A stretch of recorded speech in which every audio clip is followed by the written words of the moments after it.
Magandang Taytayleho. My name is Irosi Chavez. I am 25 years old.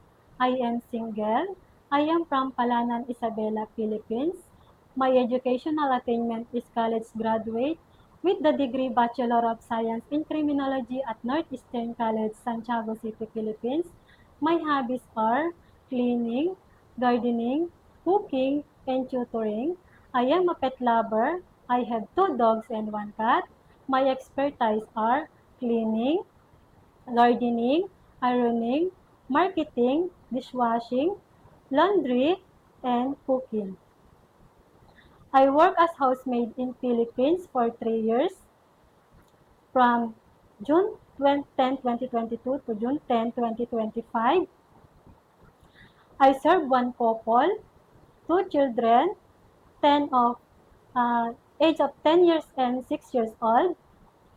My duties are cleaning, marketing, ironing, dishwashing, cooking, and tutoring.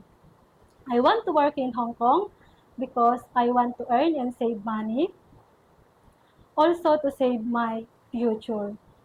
I'm willing to take a good care of elderly and a newborn baby.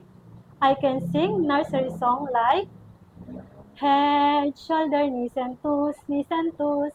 Head, shoulder, knees and toes, knees and toes. Eyes and nose, mouth and ears.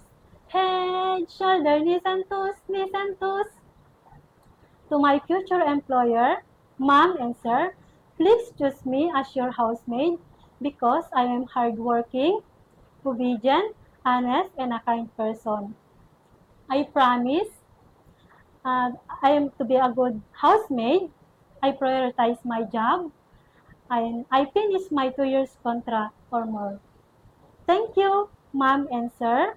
I am looking forward to work with you as soon as possible.